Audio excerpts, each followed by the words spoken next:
이어서 존경하는 신장식 의원님 질의해 네, 주시기 유철한 바랍니다. 위원장님께 여쭙겠습니다. 자, 유일임 씨 방심위원장 민원사주 의혹 제보 공익신고자, 그리고 쿠팡 블랙리스트 의혹 제보 공익신고자, 경찰 수사 압수수색 다 당했고 쿠팡 블랙리스트 의혹 제보 공익신고자인 김준호 씨는 해고 통지 받고 퇴사했습니다. 방심위 내부감사 계속해서 진행되고 있고요. 지난 10월 8일 날 권익위 국감에서 위원장님 존경하는 김남근 의원님 질의에 공익신고자 요건이 되면 얼마든지 보호조치 대상이 되고 방심위 공익지보자에 대해 적극 조치하겠다라고 답변하셨습니다. 뭐 회의록에 나와 있는 건가요? 그러니까요. 근데 10월 8일 이후 오늘까지 아무런 조치도 하지 않으셨어요. 공익신고자인지 아닌지도 판단을 안 하셨어요. 그렇죠? 아무런 조치 없으셨죠? 지금까지? 예, 특별한 조치를 한 기억은 없습니다. 예. 도대체 압수수색 당하고 회사로부터 불이익 조치 가시화되지, 압수수색 당하고 회사로부터 그 해고 통지 받았는데 이게 불이익 조치가 가시화된 게 아닌지 아직도 왜 판단을 안 하는지는 도대체 납득하기가 어렵고요. 한편 위원장님 답변과 다르게 10월 21일 과방위 국감에서요, 권익위 신고자 보호과장은 방심위 공익제보자에 대해서 법률상 책임감면 요청은 판결 단계에서 판사에게만 가능하다. 그 다음에 불이익조치 금지는 기관장의 불이익조치가 가시화되어야 가능한데 불이익조치가 가시화되지 않았다라고 아직도 판단하고 있는지, 압수수색 당하고 해고 통지 받았는데 이해할 수가 없어요. 아직도 불이익조치가 가시화되고 있지 않다라고 얘기하고 있는 근거를 좀 따로 보고를 좀 해주시고요. 한 가지 더 확인하겠습니다. 판결 단계에서만 책임감면 요청이 가능하다라는 입장을 과방위 국감장에서 권익위 신고자 보호과장님이 말씀을 하셨어요. 맞죠? 예, 이건 그렇게, 회의록에 나와 있는 거니까요. 예, 그렇게 들었습니다. 예. 예, 그런데 자 보세요. 권익위가 경찰에 보낸 공문입니다. 책임 감면 제도 안내라고 돼 있어요. 자, 판결 단계에서만 책임 감면 요청이 가능하다는 입장을 100% 받아들인다고 하더라도 책임 감면 제도 안내라고 돼 있는데 그냥 제도 안내하는 게 아닙니다. 실은 구체적으로 공익보호자를 특정하고 사건을 특정해서 보호하고 있습니다. 검찰에도 이런 공문을 보낸 사례가 있어요. 검찰에도 책임감면 안내라는 공문을 통해서 공익신고자를 수사 단계에서부터 보호해왔습니다.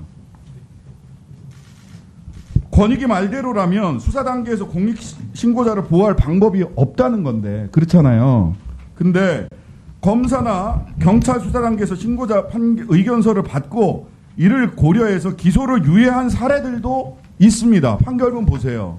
공익신고자 지위가 인정되어 그 형을 감경 또는 면제할 수 있는 점들을 고려해 기소유예 불기소 처분을 하였다. 청주지방법원. 다른 판결도 있습니다. 즉 권익위에서 기존에는 공익신고자들을 제도 안내라고 하는 형식을 가지고 구체적으로 사람과 사건을 특정해서 전부 다 보호해 왔어요. 근데 왜 지금은 안 하십니까? 더군다나 선택적이에요. 소극적일 뿐만 아니라 선택적입니다. 보세요. 쿠팡 블랙리스트 공익신고자하고 김혜경 씨 법카이어 공익신고자, 공익신고 기관에 똑같이 권익위 신고했고요. 공익침해 행위 해당합니다. 신고 방법, 비실명 대리신고 똑같아요. 그런데 김혜경 씨 같은 경우는 불과 8일 만에 권익위로부터 공익신고자로 인정받아서 신변 보호 조치 받았어요. 그런데 유일임 씨 민원사주 작년 12월, 쿠팡 블랙리스트 올 2월입니다. 아무 조치도 안 하고 있어요. 소극적일 뿐만 아니라 선택적입니다. 누구에게는 조치하고 누구에게는 조치하지 않고.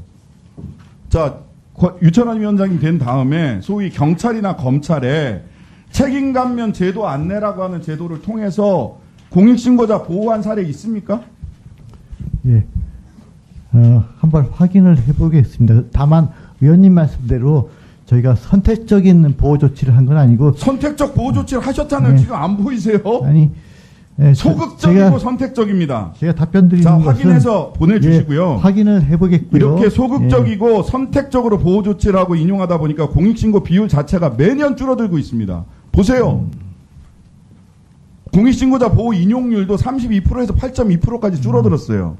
공익신고자들이 더 이상 국민권익위원회 공익신고할 엄두를 못 냅니다. 왜냐하면 쿠팡 민원사주, 그 방심위 민원사주 자기 신세를 망치고 있어요. 자, 국민권익위원회는 해체되어야 될 것으로 봅니다. 그런 법안을 제가 냈고요. 행정심판, 고충처리, 반부패 3개 부처로 해체하는 게 맞고요.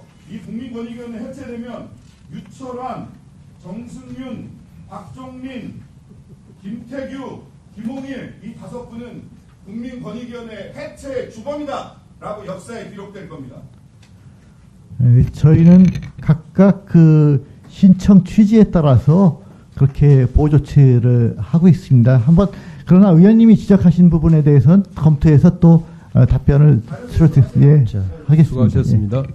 자, 이어서 존경하는 김남근 의원님 질의해 주세요.